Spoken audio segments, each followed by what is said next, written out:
You're listening to the Place We Find Ourselves podcast. I'm Adam Young, and in today's episode, I talk with Blaine Hogan, who I met at a recovery week over a decade ago.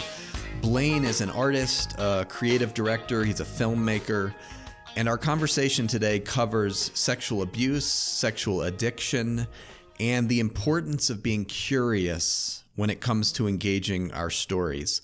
Blaine reads a story from his childhood and then shares what happened as he realized that he had left out the most important part of the story.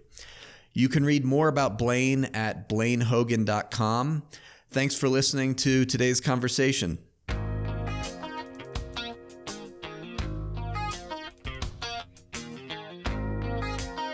Okay, welcome back to the podcast, everyone. I have Blaine Hogan with me today. Blaine, it is good to see you. Adam, it's good to see you. Say a little bit about where you are geographically, who you are, what you're up to these days. You're in a transition. Correct. I live with my family, my wife and 3 daughters. We live about 30 miles just west of Chicago. So I always say we live in Chicago, but it's a lie, basically, because we live in the suburbs. I am in a bit of transition. Physically, like in this exact moment, I'm sitting at a very tiny desk in the corner of our bedroom, but I do have a window that looks out.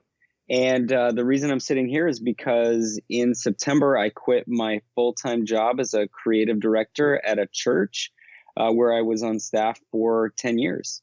What I know of you is that you're fundamentally an artist. I would say that's true. We met at Recovery Week over a decade ago. Which is crazy. So, well, 2 things are crazy about that. One is that it was a decade ago, and 2, that 2 men decided to go to a Recovery Week. That's true. And for those of you who don't know, Recovery Week is something that Dan Allender, the Allender Center, it's one of their offerings for people in recovery from sexual abuse. It's a week-long, intensive, very intense week, various parts of the country, spending time with Dan and engaging your story, engaging in particular sexual abuse. And so we met there, but then we reconnected, or at least I reconnected with you via an offering that you gave called Make Better. Can you say a little bit about Make Better? Yeah, Make Better is an online course. It's 8 weeks long. You can take as much time as you want, but there's 8 modules to it. And the goal of the project of creating it was, could I help explain the creative process, or the way that I make things and the way that I do so, or I attempt to do so holistically, in a course that people could learn what I've learned. And the tagline for Make Better is Better Humans, Better Art. And as I spent 15 years as an actor, really pursuing the craft of acting, I realized that I had neglected a lot of inner work, which is ironic because you would think that actors would have a good handle on their insides. And it turns out a lot of them don't. And most of us don't. And so that actually pointed to a moment of crisis in my life about 15 years ago.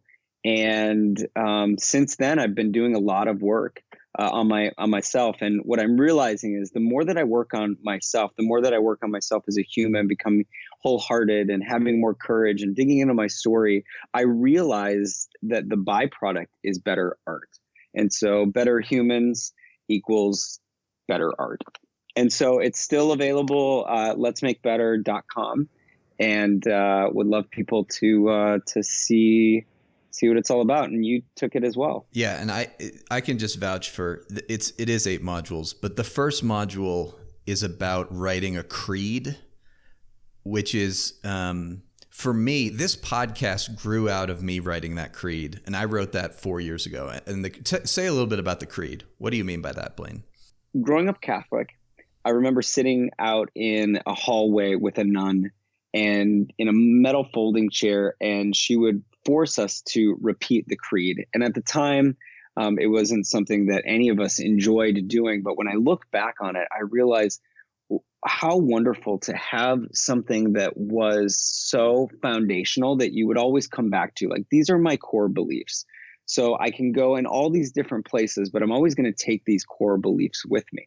And so building off of that concept, realizing like we all need something that is foundational in our lives. It's our sort of constant, our navigator, our true north, whatever that is for you, whether it's an aspect of your faith or whether it's just an aspect of how you're going to be and live in this world. Yeah, and what I would say is that what I learned in Make Better in that first module is that our creed necessarily grows out of really the song of our heart, like what is most true about us. And for me, it's very related to this notion of kingdom. And I'm going to have a podcast episode coming up about your kingdom, what it means to have a kingdom. But creeds orient us. They orient us to what we want to be about, to who we want to be, to what matters to us. And they provide kind of guardrails for basically making decisions about yes or no, because all of us have to say no to a whole lot of stuff in order to say yes to our creed. And so Make Better is an option if you guys want to go check it out. Let's transition to story now. You've already mentioned story. I know that you're a storyteller. And let's start with, when did you learn that you had a story? When did the notion of story, not as a concept so much as something personal to your life, when did that start to come alive for you? What was that process like? For me, it came out of the response to my sexual abuse, which was my form of addiction, which was sex addiction and pornography addiction. And so as I dove deeper and deeper into those places, I ended up experiencing a ton of anxiety. And it was in that anxiety, and as I started to explore that anxiety, that I was able to go, oh, this isn't just coming out of nowhere. This is a symptom, and it's an alarm, really telling me something's going on. There's a really great book called The Body Keeps the Score, and it really does. So no, you can cognitively forget about whatever's happened to you in the past or whatever trauma that you've experienced, but your body doesn't forget. And so for me, that came out in panic attacks and anxiety, and it was trying to deal with that anxiety, that symptom, that I started realizing like, oh, there's some other stuff going on. And then that put me into counseling and into therapy. I was probably in my mid 20s. I'm 38 right now. That I really started to understand, oh, I have a story. I have come from somewhere. So as we talk even the little bit about your story, I'm reminded that you have a new project coming out that's very related to story. Say a little bit about your new project. Yeah, I've been working on a book. It's called Exit the Cave, Finding Courage to Live a Creative Life. And when I was in 11th grade, I took a humanities class, and I don't remember much of it except there was one story that was told that captured me. And I probably told this story 100 times as I have been doing my own work and then also working with other artists. And it's Plato's Allegory of the Cave. And in brief, it goes like this. In the belly of a cave sit a tribe of people, and they're all facing this giant wall, and they're sitting on the ground, and they're chained to the ground, and they're shackled by their ankles and by their wrists. And behind them is this giant fire, and in between their backs and the fire is this walkway, and other people are walking back and forth holding objects up, a chair, a tree, whatever. And the giant fire is casting this enormous shadow onto the wall. So the tribe of people have been staring at this wall since forever, and to them, they think that's the true thing, is this shadow. And eventually, one man stands up, and he starts looking around, and the chains, they just fall right off his arms, and they fall off his legs, and he realizes they're not even locked. And he starts looking around, he sees the mechanism of the walkway and this giant fire. And as he adjusts his eyes just beyond the fire, he can see this white little dot. and he begins to make his way out of the cave. And so he, nears the fire, and it's roaring and it's painful, and he gets past that. And then every step that he takes all the way to the edge of the cave is more and more painful because he's been living his whole life in the dark. And eventually he gets out of the cave, his eyes adjust, and he sees truth. And he sees a tree, and he sees a chair.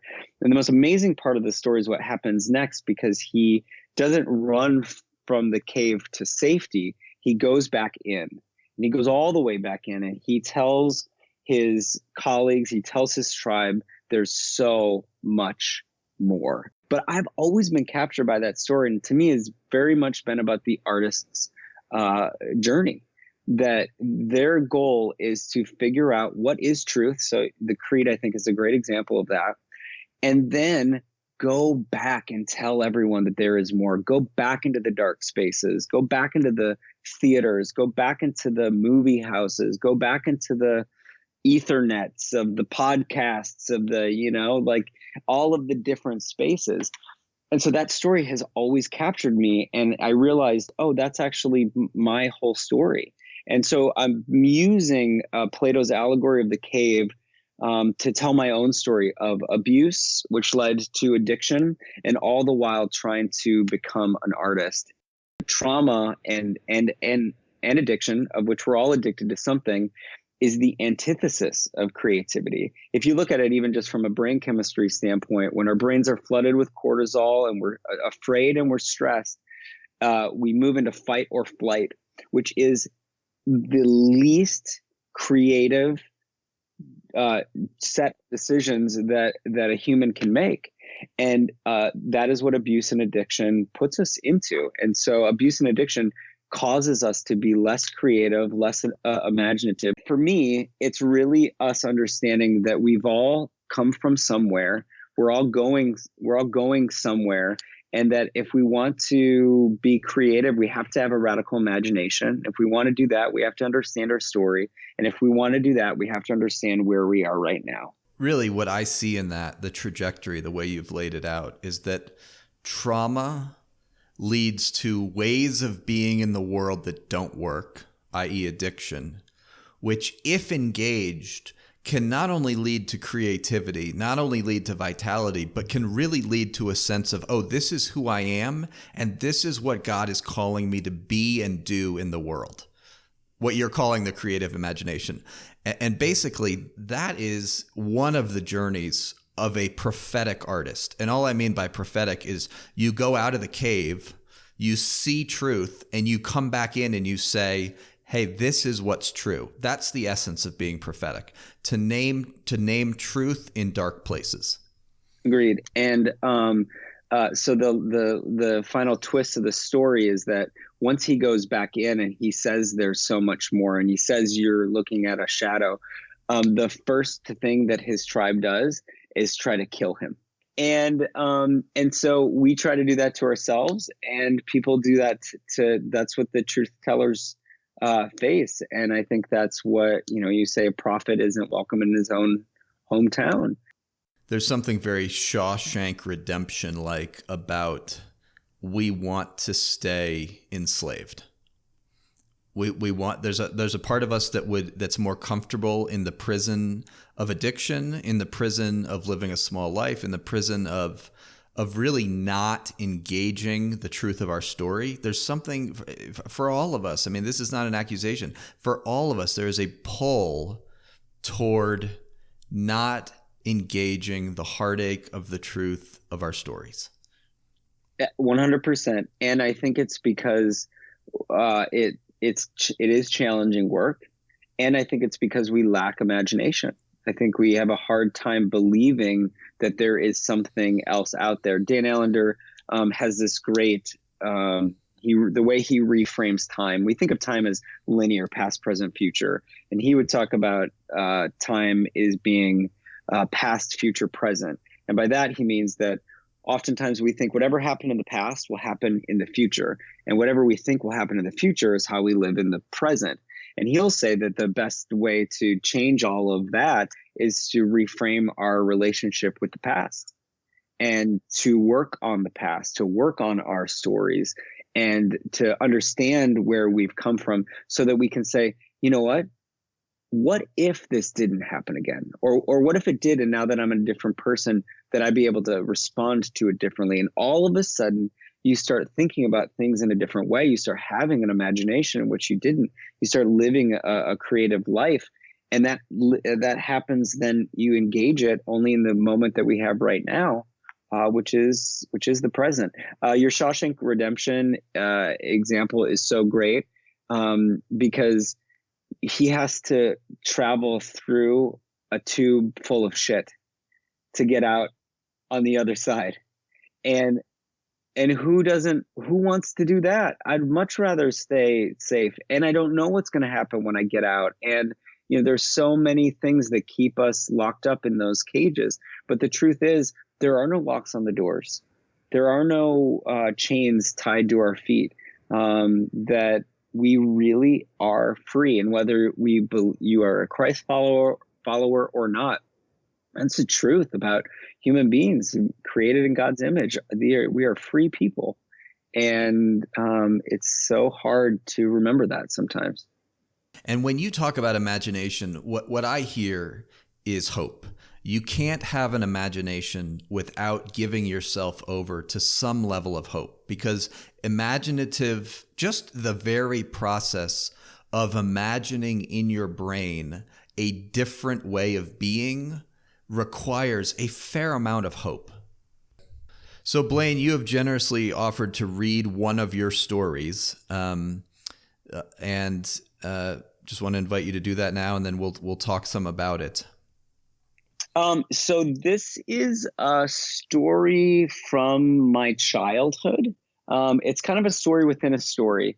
Part of my job as a creative director at the church I was at had to do with me getting on stage and just telling stories. So kind of like what you said, my role in a lot of ways was just as a prophet, as a storyteller. And as I was working through the preparation to telling this story on stage from my childhood, there were some things that I realized that ended up being pretty life-changing. So this is a story. For a year or two, I had been working on writing a story about falling off a slide when I was 4 years old. At one point, I was writing it to possibly include in a book. Then I thought it might become a blog post, and eventually I started fine-tuning it for a story I would tell on stage at our church in a weekend service. I penned a number of drafts, and then after I got back from a trip to the Middle East, it seemed that all the metaphors had fallen into place. We put it on the schedule, and I set to memorizing. A week into working on memorizing the story about falling off the slide, I started to feel a tinge of anxiety. It wasn't anything particularly acute, but rather a slight increase in volume to the rumble that's almost always been there.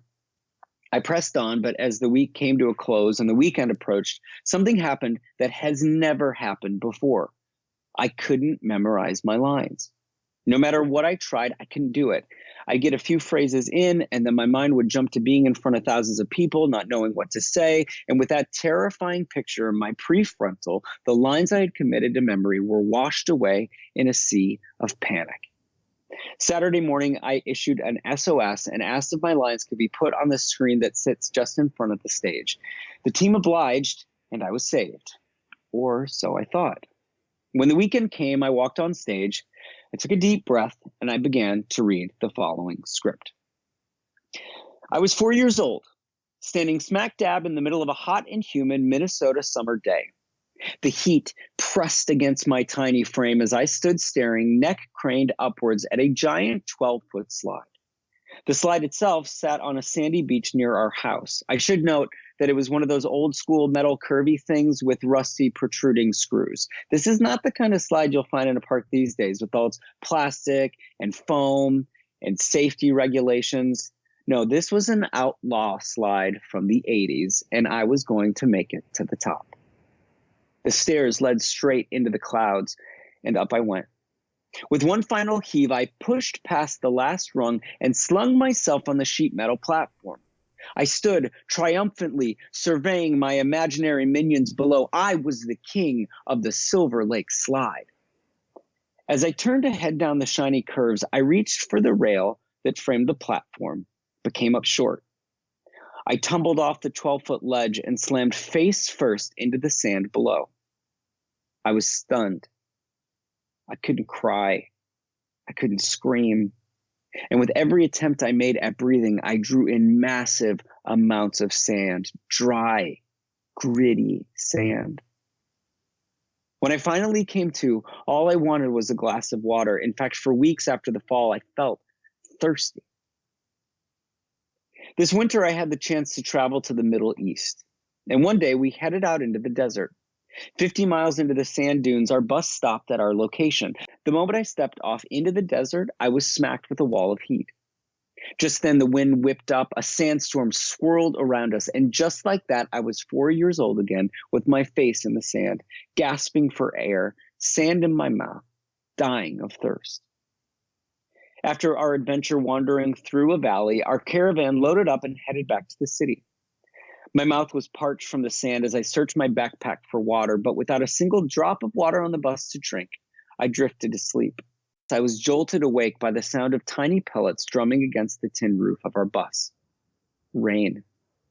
The skies had opened up, and it was raining. In the desert. In the most unlikely of places, there was water. On Sunday after the last service, I felt such a deep sense of relief. Thanks to having my lines in front of me, the weekend went off without a hitch. That night I fell asleep so grateful that my anxiety had subsided.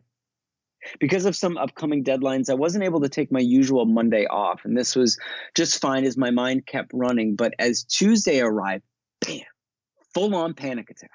I couldn't breathe, I couldn't focus. I hadn't felt this way in nearly 6 years. I was scared. I usually see my therapist on Tuesdays, so luckily I had an appointment already on the books. I told him how confused I was that I was having a panic attack after a weekend that went so well. Even though I had some trouble memorizing my lines, everything had gone great. He asked me to tell him the story I told about falling off the ladder, and as I got to the part where I hit the sand, something else hit me. I hadn't told the whole story. You see, I wasn't alone on that beach. My dad was with me. And he had been drinking. Throughout my whole life, my dad wrestled with demons that floated in a vodka bottle. And that afternoon, with the sun beating against the sheet metal slide, they had gotten the best of him. They had numbed his judgment just enough to let me climb to the top of the slide without any supervision. As I sat in my therapist's office, the tears began to flow as I wept over not being caught by my dad that afternoon, but also for the odd way my mind simply neglected to tell or even remember that part of the story. And if we look deep enough, we all have places in our narrative where we haven't told the whole story. Sometimes we leave out bits intentionally, worried what people would think if they knew the whole truth. And sometimes the tidbits leave themselves out as our subconscious decides how to protect us. We don't tell our own stories well. We don't. And we leave parts out. We do. And I think we don't always know that we're doing it, and we don't always know why. But again, like I said, the body keeps the score. The body keeps the score. Yeah, and your body, it did several things. To begin with, you don't have trouble memorizing your lines. True. And this was not a complicated story to tell. And you don't typically have panic attacks of that severity that you had on that Monday, that Tuesday, from, of a severity that you hadn't had in 6 years. I mean, your body was telling you something is going on. And I think that is part of the work is listening to your body, is understanding what is going on. And, even if you have not experienced trauma from sexual abuse, we have all experienced trauma in some part of our lives.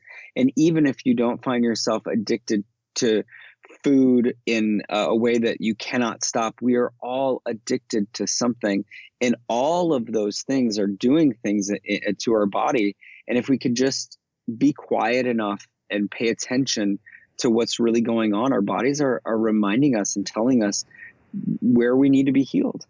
Yeah. And what I love about this story is that when your therapist All your therapist did was say, tell me the story again.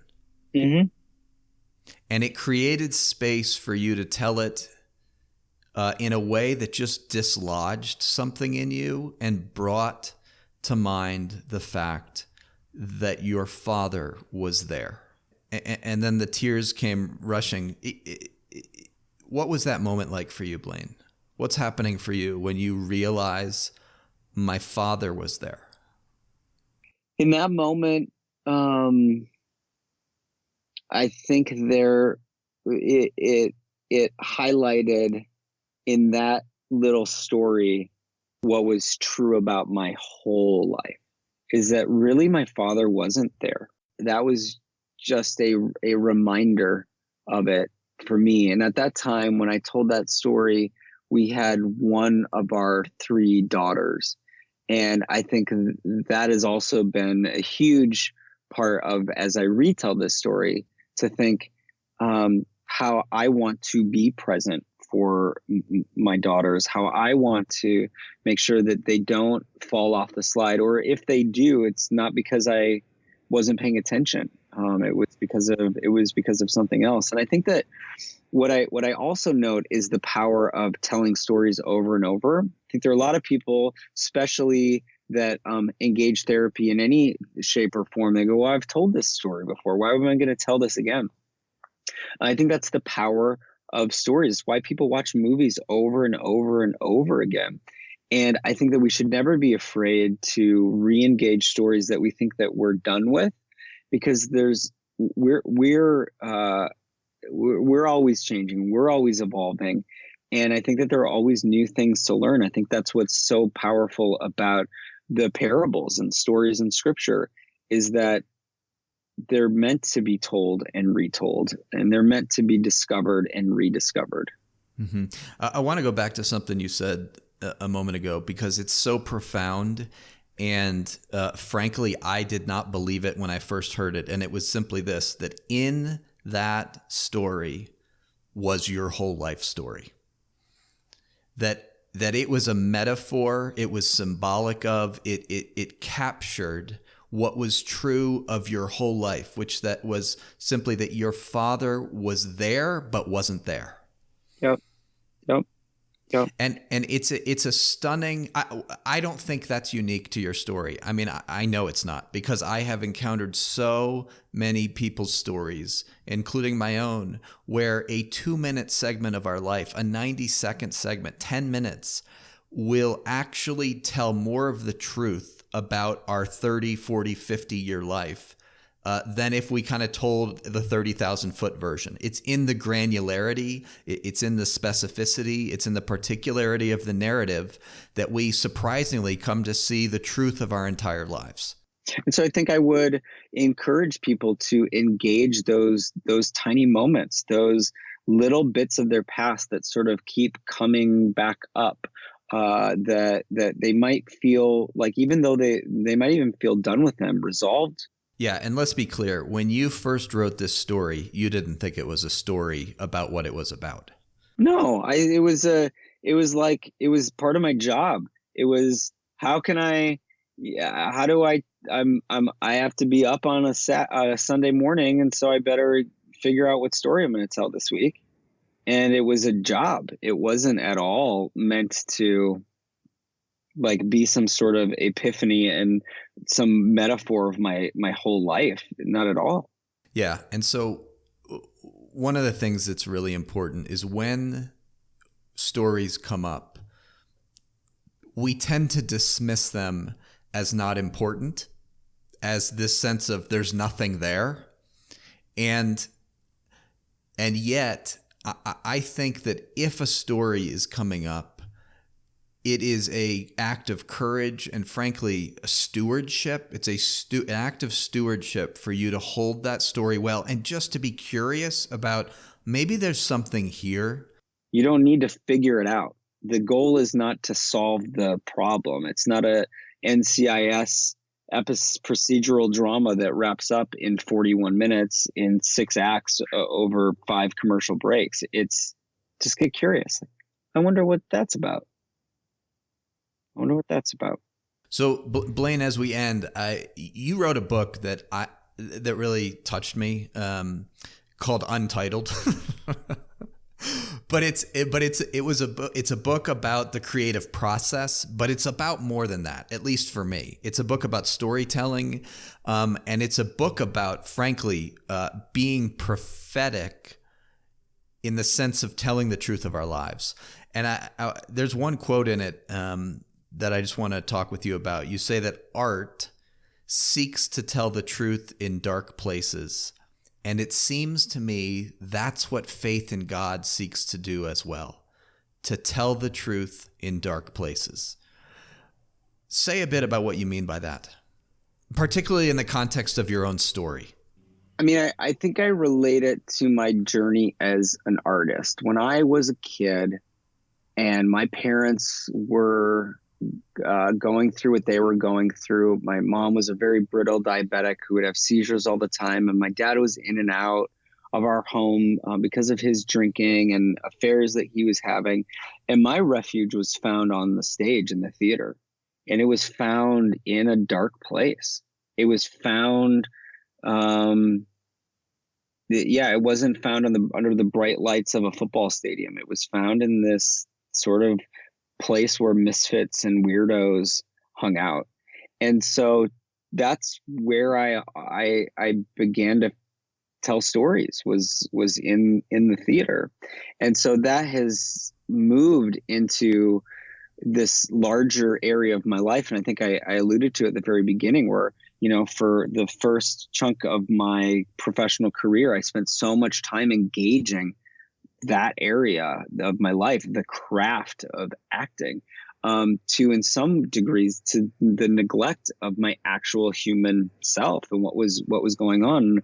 And I think that I think a lot of that quote, that when I wrote it, which is 7 years ago, I was only a couple years into my job at this big evangelical megachurch, which I never thought that I would find myself in. And I'd grown up Catholic, and I'm not even sure I'd even consider myself evangelical. And I think I was so frustrated by this, what I kept seeing as sacred, this binary between sacred art and secular art.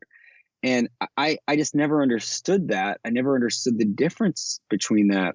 And instead, I preferred to use an artistic term. I can't remember who coined it. It's not sacred versus secular.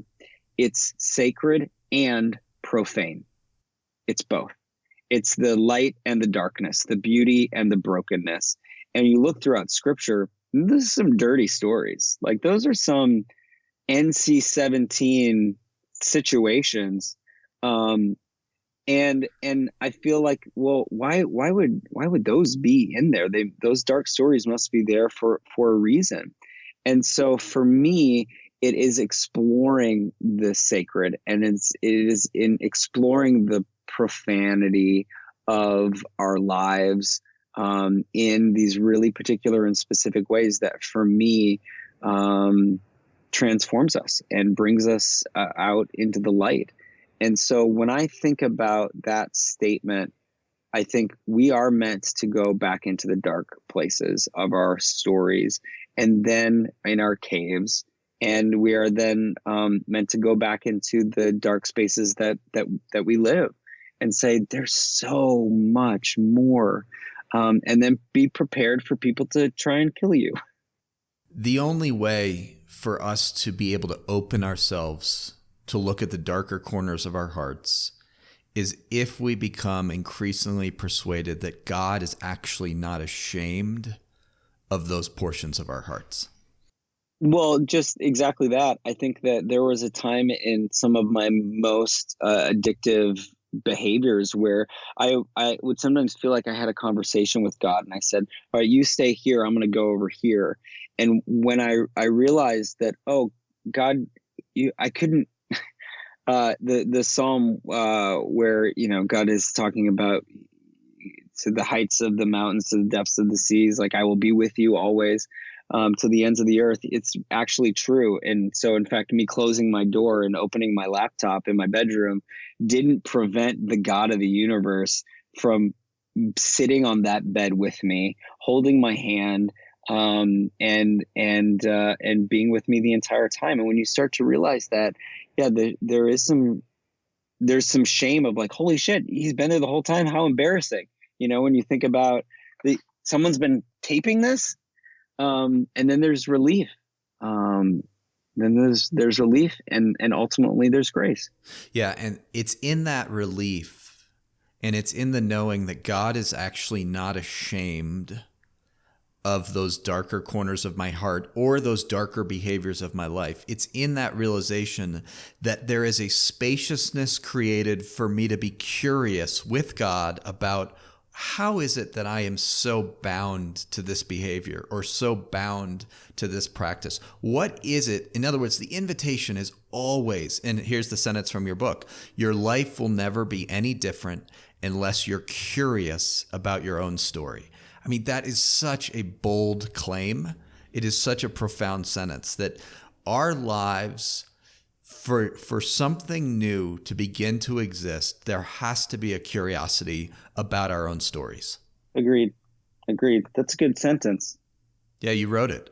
Yeah. It's been a long time since anyone's read that. Well, Blaine, it's been so good having you on the podcast. Thank you. It's so good to have an artist's voice who understands and has been captured by the importance of story and is frankly become a prophet in those two areas of story and of art.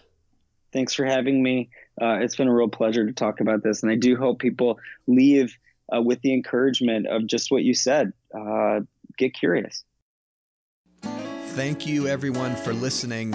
As you continue to hear the stories of podcast guests, my hope is that you will begin to take your own story more seriously and perhaps even consider writing one of your stories. If you want assistance writing out one of your own stories, I have a helpful guide that takes you through the process. It's called How to Write a Story, and you can get it by going to adamyoungcounseling.com and clicking on free resources. I hope it's helpful, and I will be back in 2 weeks with a new episode.